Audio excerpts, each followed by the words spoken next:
Le rapporteur. Merci, Monsieur le Président. D'abord, merci, Madame la Présidente, de la clarté de votre exposé. Votre association a un rôle de prévention. Et à ce niveau-là, moi, je souhaiterais savoir comment vous pensez que l'on peut favoriser cette action de prévention dans notre pays. Et puis, vous avez un rôle d'aide aux victimes. Alors, je voudrais savoir à peu près quelle est comment vous êtes saisi, qu'est-ce que vous faites lorsqu'il y a une famille qui vous saisit de ces difficultés, quels sont vos moyens d'action? Est-ce que aussi, puisque vous allez nous transmettre une analyse de 200 cas, est-ce que vous pouvez nous décrire les cas les plus, enfin, le type de cas qui sont les plus révélateurs des dangers de ces dérives pour la santé à la fois physique de nos concitoyens, voire mentale, et quelles sont les difficultés? Ma question est assez longue, mais je crois qu'elle résume un peu ce que l'on peut penser de votre intervention. Qu'est-ce que vous faites pour venir en aide aux victimes, c'est-à-dire pour les, j'emploie le mot à dessein, les réinsérer dans la société, quand elles sont encore de ce monde? Sur le rôle de la prévention. Depuis 1995, je crois qu'il y a eu une continuité du travail dans les différents ministères sur la question sectaire. On s'est occupé des enfants, des mineurs, ce qui est une préoccupation majeure pour leur devenir et leur insertion dans la vie. On s'est occupé du patrimoine des mouvements sectaires. Aujourd'hui, la difficulté que nous rencontrons, c'est la parcellisation. Les grands mouvements ont très bien compris que l'ère du temps n'était plus à l'adhésion spontanée et massive pour devenir adeptes. Donc elles se sont créées chacune des parts de marché offrant des produits, alors qui peuvent être ceux du domaine de la santé, mais on l'a vu aussi ceux du domaine de la formation, ceux du domaine du bien-être. Et ces propositions reposent sur une multitude d'associations qui ont, comme l'a démontré la Miviludes dans son rapport de 2011, un lien entre elles parce qu'elles permettent, lorsque l'on a accroché ces fameuses demandes légitimes, de pouvoir travailler sur l'individu, de pouvoir faire ressortir des besoins réels ou imaginaires, de pouvoir fidéliser cette personne, mais à la limite de l'exercice technique par technique, de pouvoir avoir la capacité de les présenter à un autre individu qui lui-même leur laissera miroiter tous les bienfaits d'une autre technique. Je vais être plus concrète avec un exemple. Une jeune femme de 35 ans, mère de 3 enfants, bon niveau d'études, situation sociale totalement insérée, mari chef d'entreprise, se sent un peu fatiguée, ce qui est normal, consulte un psychothérapeute tiré du chapeau dans les pages jaunes de l'annuaire et très vite, la thérapie familiale se transforme en une thérapie individuelle. Le mari est chassé de cette thérapie. On comprend très vite pourquoi. Le pseudothérapeute prend totalement emprise sur cette jeune femme et lui fait miroiter des dons particuliers qu'elle aurait, des dons de magnétiseuse, des dons pour s'occuper d'enfants, dont des enfants un peu spéciaux qu'on appelle les enfants indigos, etc. Très vite, la rupture se fait à la fois au sein de la famille, mais ne se serait-elle pas fait sans cette histoire-là? Ça, c'est pas notre propos d'en juger. Mais très vite, ce qui est intéressant, c'est que l'emprise exercée, la proposition massive de formation, de stage, le transfert de cette personne du thérapeute à un autre kinésiologue, qui l'envoie à une 3e personne s'occupant d'enfants, fait que l'espace mental et l'espace tout simplement temporel de cette femme devient exclusivement consacré à une recherche sans fin à ces techniques, avec l'idée derrière qu'elle-même va devenir, après toutes ces formations onéreuses, elle-même une praticienne de la kinésiologie ou du suivi des enfants indigos. Et c'est en ça qu'il y a une difficulté pour nous, c'est que le champ s'est totalement ouvert de multitudes de petits organismes qui sont sous ces formes de propositions, à tel point que les OPCA ont créé des comités d'éthique, FONGECIF, UNIFAF, pour pouvoir sélectionner dans les propositions de formation ce qui relevait réellement d'une offre de formation professionnelle ou d'une offre sur laquelle on peut avoir des doutes, hein, avec bien entendu toute la difficulté de pouvoir évacuer telle ou telle technique en pouvant l'expliquer et la motiver. Donc, sur la prévention, on est dans une course-poursuite, et c'est pour ça que je me suis arrêtée un peu au cadre général, parce que je pense que le cadre général permet de situer un peu l'air du temps. Les techniques New Age sont totalement mode, et en soi, elles ne sont pas répréhensibles. Pour autant, elles sont très très souvent porteuses de messages qui nous amènent à des ruptures, à des coupures et à un enfermement sous d'autres formes, et aussi à des ruptures de soins, hein, quand elles sont centrées particulièrement sur les... La prévention, pour revenir au rôle des pouvoirs publics, est relativement suivie depuis 1995, et je crois que de changement de majorité en changement de majorité, nous n'avons pas trop perdu. Pour autant, une forme de politique de déréglementation, l'accès à l'automédication, l'achat de médicaments sur Internet, la non-réglementation de certaines professions fait qu'il y a toujours des secteurs ouverts pour l'installation de ces pseudo-gourous.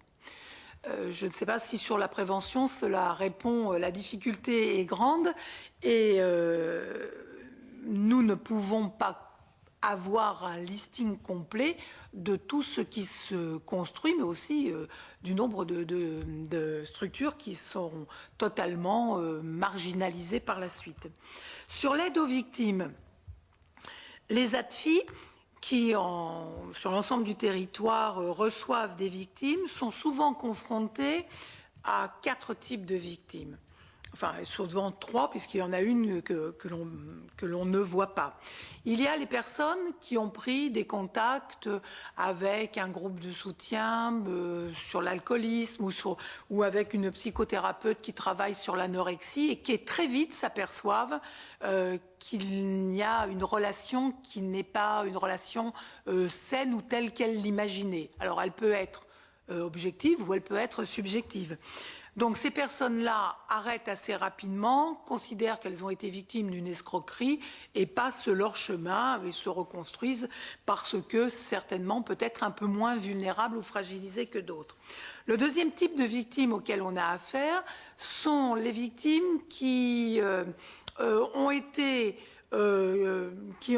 été abordées ou qui ont pratiqué certaines techniques, par exemple des techniques de Reiki, qui ont pensé que l'imposition des mains avait ses limites et qui veulent témoigner pour dire leur expérience, mais qui ne demandent pas plus et qui apportent un témoignage. Et ce témoignage, nous le souhaitons écrit et non anonyme. Et d'ailleurs, dans les 200 cas qui vous seront fournis, nous avons une traçabilité des témoins qui sont derrière les cas anonymes qui vont vous être donnés. Mais ces personnes-là ne veulent pas en découdre. Il y a celles qui vraiment ont été touchées, dont l'intégrité physique et psychique a été touchée, et qui, après un long parcours, et ça rebootera tout à l'heure avec la notion de réinsertion, avec un très long parcours, viennent, sont encore assez proches de ce qu'elles ont, non pas subi, mais des croyances auxquelles elles ont adhéré et qui arrivent mal à faire le distinguo entre ce qui les a gênées et ce à quoi elles ont cru. c'est par exemple lorsque l'on est plutôt dans toutes les dérives spirituelles, parce qu'il y a une démarche légitime, une demande de philosophie, de spiritualité, et lorsque ça bute et que l'on en arrive à tout simplement parfois à des viols sur mineurs, il était vrai qu'il y a une incompréhension avec un travail de reconstruction très important à faire pour voir comment la victime peut sortir de ces contradictions.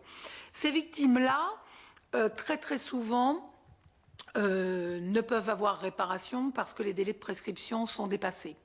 Alors, je ne suis pas de ceux qui pensent qu'il faut revoir les délais de prescription parce que toute l'économie des codes divers en serait altérée. Et je crois que ça n'est pas la meilleure solution pour régler le problème. Pour autant, ces victimes ont besoin d'un accompagnement et elles ont besoin surtout d'une reconstruction qui les aide à trier un peu dans cet engagement ce qui a été positif, parce qu'il y a eu des choses positives, et ce qui leur a nui gravement. Et le quatrième cas, et malheureusement, ce sont les victimes pour lesquelles l'UNADFI est partie civile, qui sont souvent malheureusement la famille, puisque les personnes sont décédées.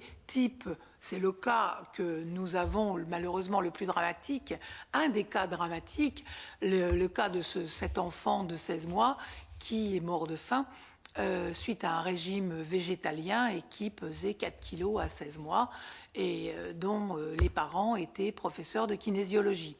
Je ne fais pas devant cette commission le lien, je tiens à le préciser, entre le végétalisme et la kinésiologie.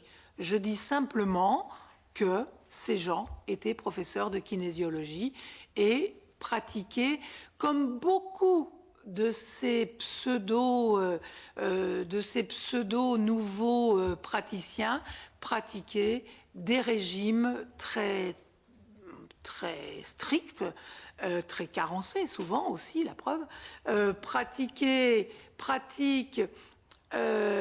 ont une conception du cadre de vie, ont une conception de l'éducation qui, pour nous, constitue une perte de chance pour ceux qui la subissent et particulièrement pour les mineurs.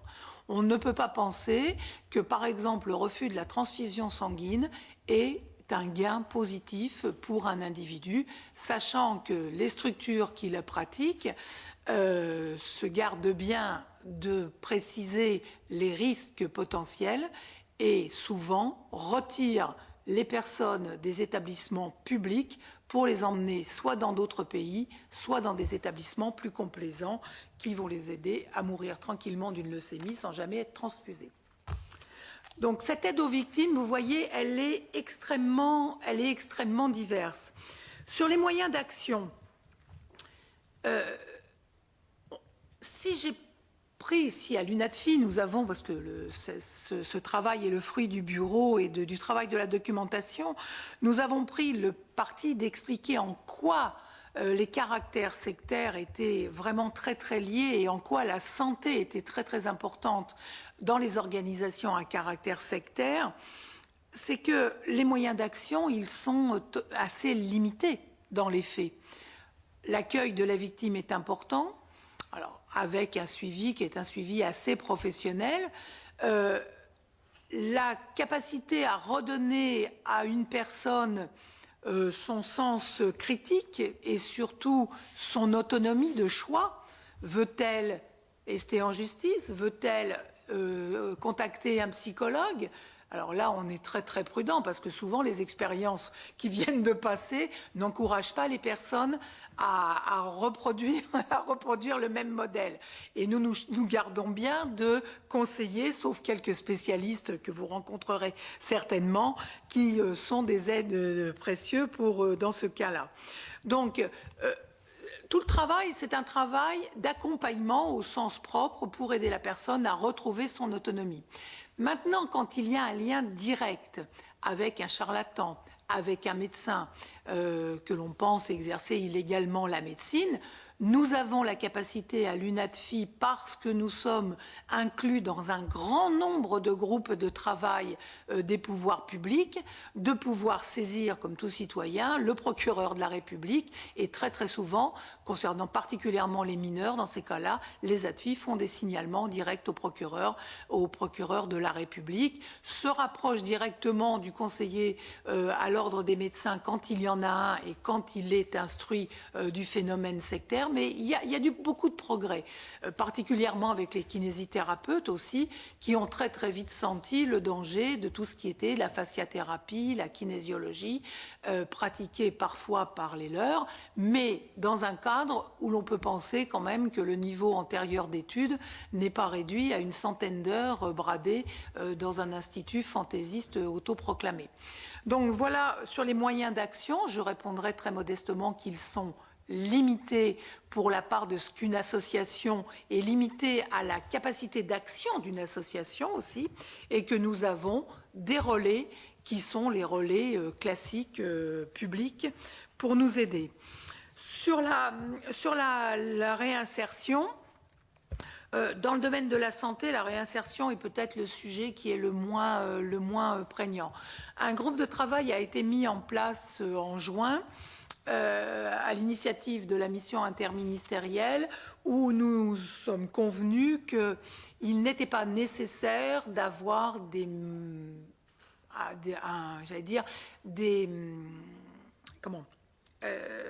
que ce qui existait suffisait tout à fait à notre activité d'aide. Je donne un exemple. Un jeune homme sortant à 18 ans d'une communauté sectaire du sud de la France, totalement analphabète, c'est-à-dire même pas illettré, je précise bien analphabète, mais ayant quelques compétences dans le montage de panneaux solaires, s'est présenté en fuyant ce mouvement et en essayant de prendre son autonomie à la mission locale d'Aubagne, qui a été un peu estomaquée de voir quelle était la personne. Dans ce cas-là, l'association est contactée et elle accompagne la mission locale pour tenter une explication et faire en sorte que la lumière se fasse sur un cas très spécifique, puisque la victime sectaire est une victime relativement spécifique qui va mettre un temps très très long avant d'avoir j'allais dire, une réaction qui lui permette de rompre, si tant est qu'elle rompe définitivement avec ses anciens. Pour exemple encore, et ce sera mon dernier, une personne ayant vécu au château de Monramé, qui était le siège de l'instinctothérapie, dont le dirigeant a été condamné et a purgé une peine de prison. Le mouvement s'est un peu éteint, le château est presque vide. Pour autant, une jeune fille est venue nous dire que pendant 15 ans, elle avait su que des actes de pédophilie s'exerçaient dans l'activité de ce château, ce pourquoi le dirigeant a été condamné, mais qu'elle, en fin de compte, elle ne les avait pas vraiment vus. Elle savait que ça existait, mais elle ne les avait pas vraiment vus. Pour autant, elle était totalement démunie parce qu'elle ne pouvait plus se procurer les fruits et les légumes qui sont exploités de l'autre côté de la Terre dans un climat énergétique, tellurique et ascensionné qui leur donne toute l'énergie nécessaire à sa subsistance. Voilà, c'est en ça que la victime est très paradoxale. Elle peut rompre avec certaines pratiques, mais parfois a difficulté à rompre avec ce qui a été un parcours de 15 ans quand même. Voilà. Madame la Présidente, ces dernières années, il y a quelque chose qui a beaucoup changé, c'est le développement d'Internet et l'utilisation d'Internet pour favoriser le développement de ces dérives. Ça, c'est une constatation. Je pense, c'est un exemple parmi d'autres, à un site qui s'appelle Le Cancer pour créer la confusion par rapport à e-cancer de l'INCA. Qu'est-ce que vous constatez à ce niveau-là et que pensez-vous qu'il serait bon de faire pour améliorer la situation, puisque vous connaissez et vous le partagez notre attachement à la liberté d'expression, mais nous savons tous ici que ça pose aujourd'hui un réel problème parce que c'est un des moyens privilégiés pour faire en sorte que des victimes potentielles deviennent de vraies victimes. L'outil Internet est un outil formidable. Son utilisation peut être en effet détournée. Dans le cadre de la dérive sectaire, et principalement dans le cadre de la dérive sectaire en matière de santé, il est vrai que c'est une force de proposition. Nous avons déjà la parcellisation des groupes et des petites associations qui donnent à tout va. Et en plus, nous avons les propositions qui sont directes sur Internet avec un sentiment certainement pour celui qui utilise d'être directement dans le vrai et de ne pas avoir le sentiment d'avoir un besoin de vérification des informations, puisque tout est en arborescence et tout permet d'aller très très vite. Les mouvements sectaires s'en servent de manière directe, c'est-à-dire par des pages de publicité proposant la dianétique, proposant tous les produits de la médecine quantique, qui est une nouveauté, proposant toutes sortes de stages et de formations. Ça, c'est l'accès vraiment direct, ouvert à tout le monde. Mais elles s'en servent aussi à travers les forums. C'est-à-dire qu'aujourd'hui, des consignes sont données, et nous le savons par d'anciens dirigeants ou par le suivi très très attentif sur Internet avec une veille quotidienne.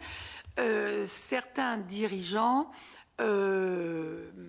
demandent à leur cercle le plus proche d'encombrer tous les forums dès qu'il y a la moindre objection à telle technique ou à tel produit.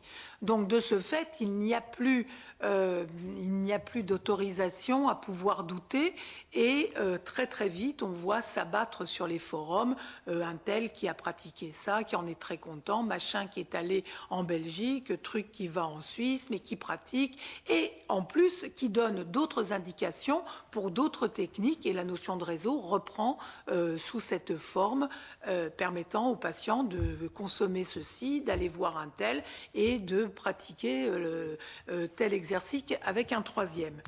Ensuite, les mouvements sectaires se servent d'Internet comme moyen coercitif, c'est-à-dire que le rappel à l'ordre de ceux qui voudraient s'éloigner lorsqu'ils sont inclus dans un groupe qui voudrait s'éloigner de la pratique se fait par la mise en place de peur, le sentiment de culpabilité et surtout le sentiment de déloyauté. C'est-à-dire, tu es venu nous voir, nous t'avons rendu service, tu n'allais pas bien, ton état pendant un certain temps, c'est une forme de lune de miel, a été positif. Aujourd'hui, tu doutes, c'est déloyal par rapport au mouvement, donc tu nous manques à nous de respect et généralement, il y a une telle pression que la personne peut très très vite rentrer dans le rang et mettre en doute son propre raisonnement et sa propre aptitude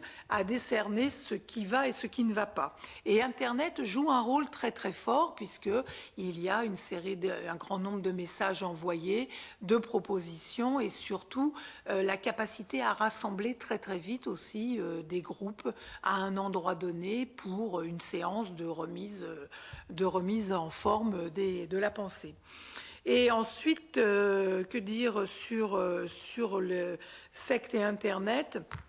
Il y a les propositions de produits là qui rejoignent l'aspect mercantile, puisque un grand nombre de mouvements ont mis en place des mini-industries qui fabriquent des produits, qui ont des maisons d'édition, qui fabriquent des objets. Et c'est toute cette marchandise que vous retrouvez à la fois sur Internet, mais aussi dans tous les salons du bien-être, qui ne sont pas composés, je tiens à le préciser, uniquement que de gens malveillants à caractère sectaire, mais dont on peut, lorsque l'on y va, on peut y faire des courses très très intéressantes.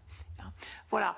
Si vous allez à Bougarache, village ô combien difficile d'accès, mais ô combien isolé, 200 habitants, il y a une petite épicerie, on pourrait se dire, enfin pas une petite épicerie, on pourrait se dire qu'il ne se passe rien. Pour autant, en effet, dans le village, il ne se passe rien. C'est vraiment très très confidentiel, 200 habitants. Pour autant, il y a tout un réseau parallèle dans les villes voisines les plus proches qui ont mis en place des librairies qui font par le site internet, font la promotion d'un certain nombre d'objets, d'articles, etc. Donc les lieux sont un peu dissociés des activités très très souvent et là Internet joue tout son rôle d'appel. Sur l'Apocalypse, je crois, puisque nous en venons là, sur l'Apocalypse, il y a eu, je crois, rien qu'aux États-Unis, 3 millions de connexions Internet sur les sites. Ce n'est pas forcément un critère, si vous voulez, mais pour autant, on voit bien aussi en France que le sujet agite un tout petit peu sur cette fin d'automne. Voilà. Sur ce qu'il faudrait faire, je n'ai pas de réponse, monsieur le rapporteur, dans la mesure où Internet pour les sectes et Internet pour la pédophilie est Internet pour l'ensemble de l'outil.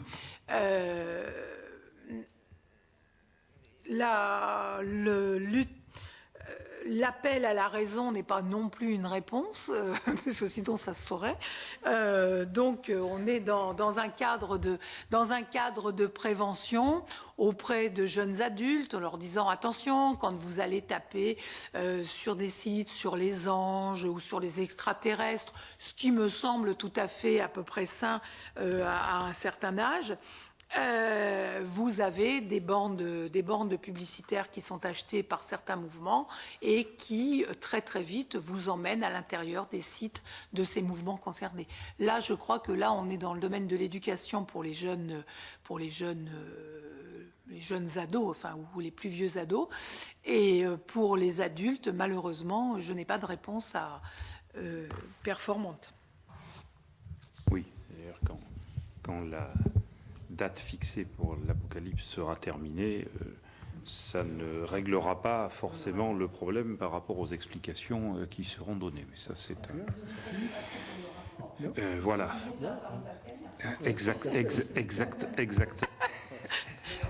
Exactement. Vous avez parlé de médecine quantique. Est-ce que vous pouvez quand même rapidement nous donner quelques indications sur, je dirais, les pratiques qui vous semblent les plus dangereuses pour la santé? Parce que c'est quand même quelque chose de fondamental par rapport à notre mission d'enquête. Les pratiques... alors déjà, toutes les pratiques qui font référence à une pensée magique, puisque très très vite, elles emmènent la personne dans un imaginaire qui est en soi coupure de la réalité. Toutes les pratiques que j'ai relevées qui sont de type, qui sont centrées sur tout ce qui est les énergies, puisque ce sont des pratiques, on peut y croire ou ne pas croire. Ce n'est pas mon propos de savoir si je crois ou je ne crois pas. Mais les cas nous disent que très très souvent, il y a dans les mains des outils, dans les mains de personnes mal intentionnées qui peuvent déraper très très rapidement. Et on a vu un nombre de cas, et particulièrement un nombre de cas féminins, où ces séances de circulation d'énergie tourner à l'abus sexuel, même si la personne ne doutait pas elle-même de l'avoir subi. Donc toutes ces pratiques sont des pratiques qui, ne reposant sur aucun cadre déontologique, sur aucun protocole, sur aucune méthodologie proposée, on ne fixe pas de termes de séance dans le temps, on ne fixe pas de termes de prix d'ailleurs au demeurant. On ne fixe rien puisque encore une fois, tout est dans tout doit s'arranger comme ça au fur et à mesure de l'établissement des choses. Toutes les pratiques qui sont des pratiques qui font absorber des produits dont on ne sait absolument pas de quoi ils sont constitués. Alors, il y a ce que nous appelons peut-être de manière un peu caustique, voire les fioles d'eau croupie, c'est-à-dire de l'eau sucrée, de l'eau avec de l'huile, de l'eau qui a priori, sauf les conditions d'hygiène dans lesquelles elles ont été conditionnées, ne devrait pas trop porter atteinte à la santé des gens. Mais il y a aussi des produits comme tout ce qui concerne les produits faits avec le silice, avec des ingrédients dont on ne maîtrise absolument pas les répercussions sur la santé. Alors bien entendu, lorsque le vent du boulet institutionnel passe trop près du contrôle et que l'on commence à mettre en doute ces produits, très très vite les officines ferment et vont s'installer en Suisse, en Italie, voire un peu moins en Allemagne, en Belgique. Très souvent, les Belges ont les produits, nous avons les médecins, mais c'est comme dans le sport, ou l'inverse. Donc très très vite, il y a dissolution de la petite entreprise et il y a une fuite dans un pays beaucoup plus accueillant, hein, où les réglementations sont certes existantes, mais où il y a une conception de la notion d'emprise et du caractère de vulnérabilité des victimes potentielles qui n'est pas prise en compte telle que nous pouvons la connaître. Et c'est bien ça que on nous reproche. C'est ces précautions prises pour dire attention, tout n'est pas forcément dangereux. En effet, tout le monde peut croire en ce qu'il a envie de croire. Néanmoins, nous devons d'avoir un acte préventif. Je crois que à part la Belgique, les autres qui a connu aussi un nombre de décès importants de personnes décédées du cancer suite à des pratiques tout à fait fantaisistes, à part la Belgique, très peu de pays européens sont aussi avancés dans la réflexion générale sur le phénomène sectaire dans le domaine de la santé. Mais je pense que le tableau, si vous me permettez, le tableau vous donnera des indications. Alors il y a tout ce qui concerne la purification avec des cures de sudation, par exemple, qui, comme en scientologie, peuvent durer 5 heures dans un sauna avec de l'absorption de vitamines. La condamnation en appel pour exercice illégal de la pharmacie ayant été prononcée en appel, je le reprécise bien, il n'y a pas de doute à ce sujet. Donc il y a quand même des pratiques qui sont des pratiques qui poussent la personne dans ses dernières extrémités, sans aucun, bien entendu, contrôle préalable médical. S'il y avait un contrôle, à mon avis, il n'y aurait pas 5 heures de sudation dans un sauna. Donc toutes les techniques de purification, alors ça peut être dans le sauna, mais ça peut être toutes les pratiques dans les yourtes, etc. Il y a tout ce qui concerne aussi, qui nous interpelle beaucoup, tout ce qui concerne la grossesse et les différentes modes d'accouchement proposés. Hein. Alors, là encore, nous sommes extrêmement prudents parce que chacun a le choix d'accoucher à la limite où il veut. Mais nous avons quand même des praticiennes qui se nomment les doulas, qui s'installent dans une famille au motif qu'elles ont une expérience. Or, le fait d'être une mère n'est pas en soi, et sa propre expérience, mais n'est pas en soi une expérience applicable à toutes les mères, et qui s'installent, et c'est pour ça que nous le rapprochons avec le phénomène d'une forme d'emprise, qui prennent petit à petit sous forme d'aide, de conseils, d'accompagnement, une place tellement importante dans la famille que la femme enceinte n'a plus du tout, qui est vulnérable au sens pénal du terme d'ailleurs, n'a plus du tout la capacité à choisir elle-même les soins qu'elle voudrait, le mode d'accouchement qu'elle voudrait, parce que cette personne-là est la personne sachante, qu'elle dirige tout, et il y a eu des décès de bébés à la suite d'accouchements pratiqués par ces personnes à Montpellier, je crois. Voilà. Donc ça sera c'est un des cas cités. Donc vous voyez, sur les massages aussi, hein, il y a une réglementation du massage aujourd'hui. Le Conseil d'État a donné un arrêt très très clair suite aux demandes de l'ordre des kinésies. Beaucoup de praticiens toujours praticiens entre guillemets, se lancent dans le massage des crânes de bébés, le massage des bébés en tout genre, sans avoir aucune légitimité ni même formation à le faire. Et tout ça par le biais d'associations qui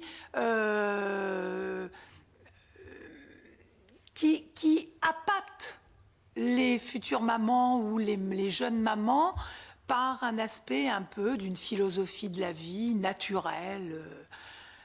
Je sais pas comment, je ne sais plus d'ailleurs comment le dire souvent, tellement la proposition en elle-même n'est pas significative. Venez chez nous, on se réunit, on est plusieurs mamans, on va vous proposer quelque chose de naturel. Mais ça rejoint le propos liminaire qui était de dire la médecine classique, les thérapies classiques sont négatives, vous êtes victime du médicament, vous êtes victime des médecins, il y a d'autres modes et d'autres propositions.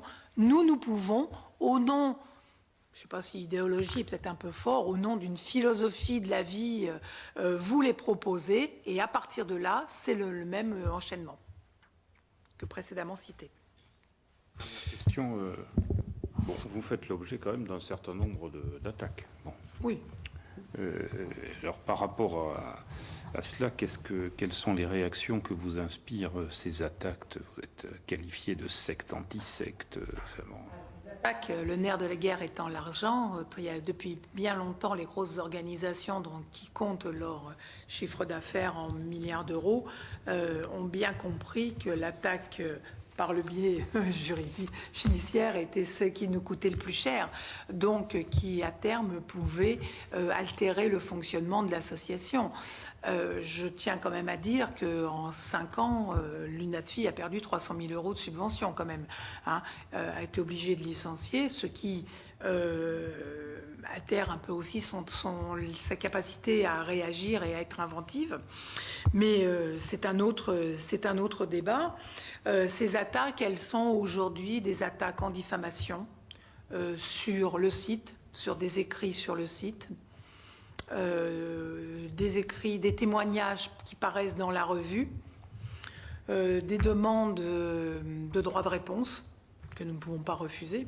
Hein. J'ai tenté l'opération une fois en sachant très bien que je ne... Voilà, et donc ça ne marche pas. Et c'est une très, très bonne chose dans cette République qu'on ne puisse pas détourner la loi. Mais il est vrai que si notre revue commence à avoir plus de pages en droit de réponse qu'en articles, ça pose tout à fait le problème de la pertinence de la revue. Elle est très ciblée, elle parle du sujet sur les mouvements à caractère sectaire, elle met des témoignages de gens qui acceptent courageusement de rendre compte d'une expérience souvent douloureuse. Bon, donc ce sont ces attaques que nous subissons régulièrement. Pour le reste, il n'y a pas d'autres attaques autres que cette intimidation qui passe en effet par un affaiblissement budgétaire. Merci. Merci. Madame Génisson et Madame Digny ont demandé la parole, que je leur passe volontiers. Oui, vous avez indiqué, Madame la Présidente, qu'il y a une pénétration importante de l'hôpital public. Donc j'aimerais peut-être avoir un peu plus de renseignements sur cette affirmation que vous avez faite d'ailleurs de façon forte. La deuxième chose, peut-être que la question n'est pas valide, mais est-ce qu'on a un peu une idée entre l'ensemble des victimes et celles qui, finalement, que vous rencontrez parce qu'elles essayent de se sortir de cette situation très difficile. Également, dans les statuts, vous avez la nécessité de prévenir, mais vous ne pouvez prévenir qu'à partir du moment où la victime existe, en fait. Mais comment peut exister la prévention à un niveau plus large? Et la dernière question, vous avez indiqué que la réinsertion n'était pas un sujet très prégnant, alors même que dans le même temps, vous avez décrit des victimes très fragiles, finalement. Des victimes très fragiles et qui ont des difficultés, entre autres, à se détacher complètement de la situation dans laquelle elles étaient en tant que victimes. Je vous remercie de me permettre de préciser mon point de vue sur la réinsertion. Quand j'entendais réinsertion, j'entends réinsertion sociale, c'est-à-dire retour au travail, retour dans un logement, récupération de ses droits, sécurité sociale, etc.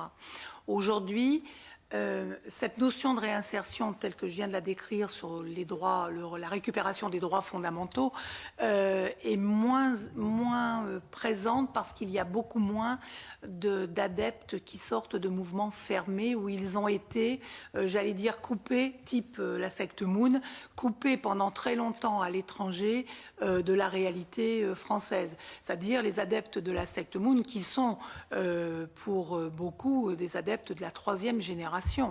Nous avons des membres fondateurs d'ADFI, je pense à Lyon, particulièrement, où malheureusement le fils, les petits-enfants et les arrière-petits-enfants vivent toujours au sein du mouvement sectaire.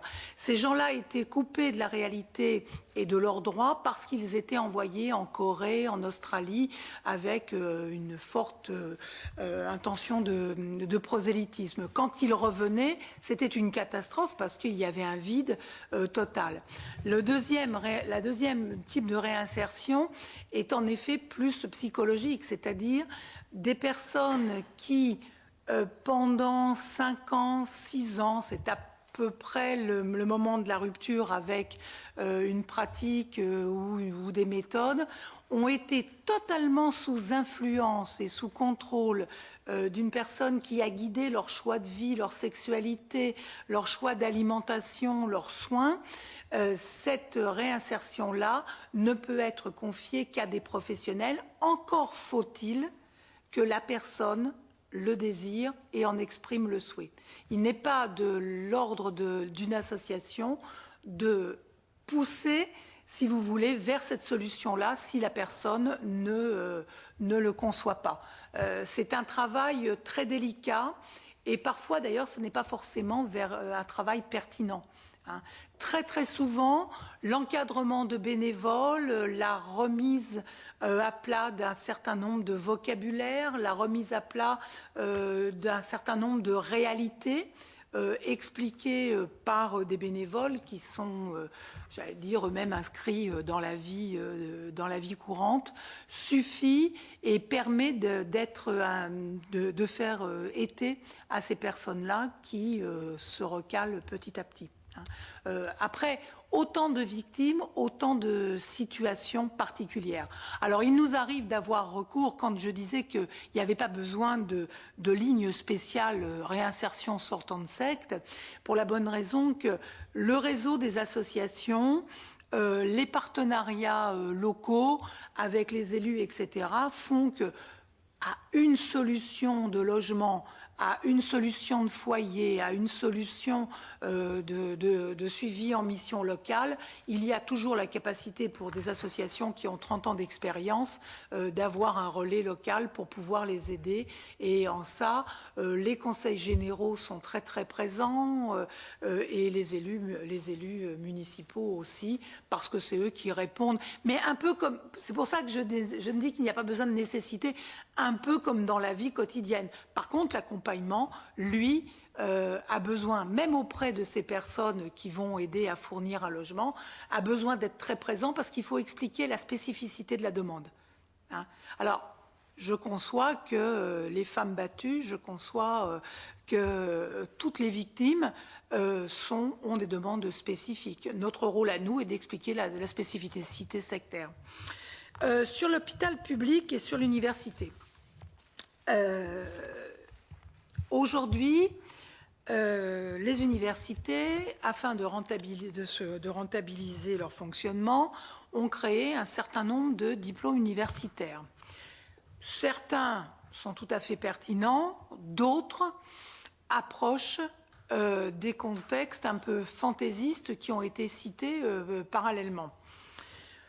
Ce que nous souhaitons, et le président de la Miviludes actuel, l'ancien et le nouveau, souhaitaient que l'on revoie un peu les contenus de ces fameux diplômes universitaires afin qu'il n'y ait pas par un vide qui n'est pas, j'allais dire, volontaire, mais qui est par le fait que le DU est installé à l'université de manière totalement indépendante, à la limite de la communauté médicale, qu'il n'y ait pas la possibilité pour certains mouvements d'installer des méthodes qui, plus tard, feront l'objet d'un papier qui s'appelle diplôme universitaire et qui permettront à des individus de renforcer leur crédibilité et leur légitimité en se disant mais attendez, moi j'ai alors il n'existe certainement pas, j'ai un diplôme de Reiki, j'ai un diplôme universitaire de ceci, de cela. Ensuite, sur l'hôpital proprement dit, nous souhaitons qu'il y ait un soin vraiment très attentif à l'entrisme potentiel de personnes travaillant dans l'accompagnement au regard de leurs compétences et au regard de la déontologie et au regard des principes laïques qui nous régissent au sein de l'hôpital, afin, encore une fois, que l'accompagnant ne se sente pas... Je ne pense pas qu'il soit en roue libre, parce que je pense qu'il est relativement supervisé.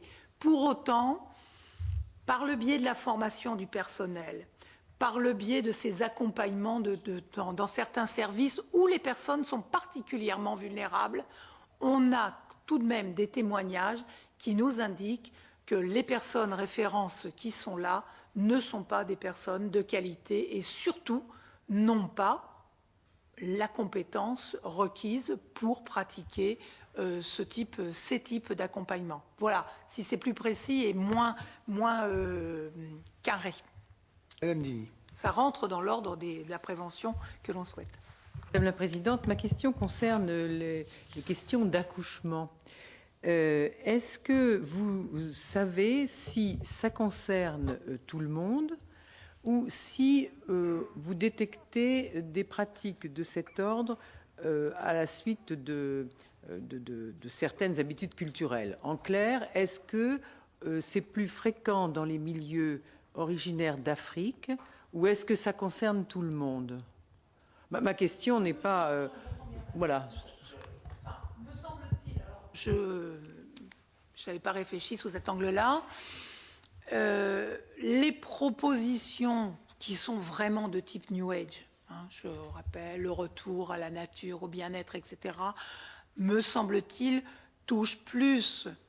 Mais alors vraiment, il n'y a pas de chiffrage ni d'analyse, je suis un peu empruntée de vous le dire, touche plus des catégories relativement aisées qui prennent soin d'elles-mêmes et qui sont dans un désir de réussir cette opération de donner la vie dans les meilleures conditions possibles, quitte à chercher autre chose que la proposition classique qui peut être celle de la clinique ou de l'hôpital public.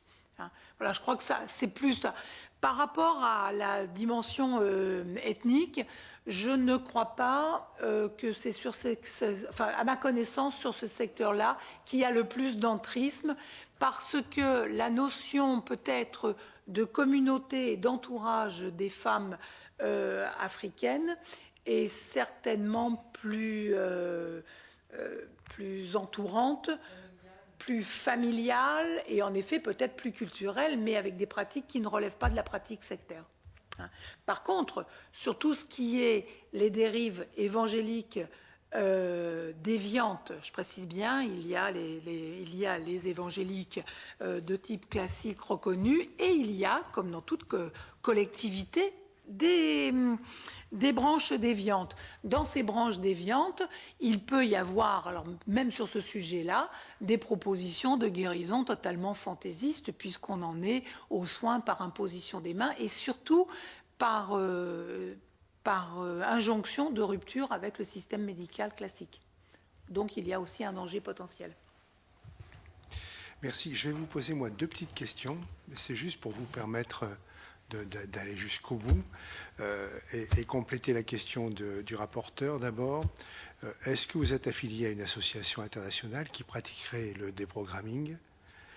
Et ensuite, deuxième question, vous avez parlé tout à l'heure de la Belgique. En Belgique, il y a un centre d'information identique à la Miviludes, sauf qu'en Belgique, ce centre s'appelle Centre d'information et d'avis sur les organisations sectaires nuisibles. Est-ce qu'il y a des organisations sectaires non nuisibles? Première question, non. Je ne sais pas, je ne vois pas à quoi vous faites référence. La notion, toutes les notions, il y a eu dans l'histoire des expériences liées aux adeptes sortant de sectes, mais qui, encore une fois, étaient des adeptes du type de ceux que j'ai décrits à Madame Génisson, qui étaient des gens qui restaient. Ces expériences, me semble-t-il, ont eu lieu en Allemagne, ont eu lieu aux États-Unis, mais elles ont été dans le temps assez brèves et, à ma connaissance, je ne pense pas qu'elles existent encore. En tout cas, ça n'est pas la méthode française. Je crois que la méthode française, elle est assez basique, comme toutes les méthodes de prévention. Elle est la formation de fonctionnaires dans la fonction publique pour faire de l'information, une espèce de démultiplication préventive à tous les niveaux, comme on la connaît sur le phénomène sectaire, à l'éduc, dans la santé, auprès des collectivités territoriales, etc. Donc, à ma connaissance, non.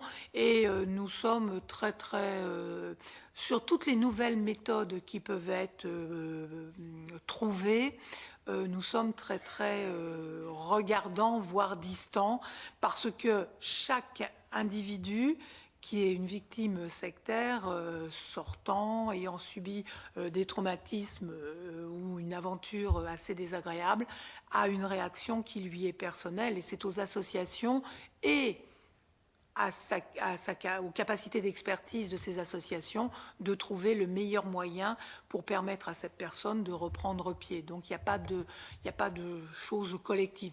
Il peut y avoir des groupes de parole qui durent très peu de temps, parce qu'il ne faut pas non plus fidéliser les anciens adeptes de tels mouvements et faire en sorte qu'ils revivraient entre eux une même aventure. Donc ces groupes de parole sont des outils, mais au même titre que les outils que l'on peut avoir sur d'autres pratiques psychologiques. Sur la Belgique, oui, le terme de nuisible a été prononcé. Nous ne l'avons pas. Nous considérons que les lois de la République sont faites pour être respectées, que cette République est laïque et qu'en aucun cas une forme de communautarisme, même sectaire, doit prendre le pas pour obtenir des droits spécifiques. Merci beaucoup. Plus de questions? C'est terminé. Merci, c'était extrêmement instructif. Merci beaucoup.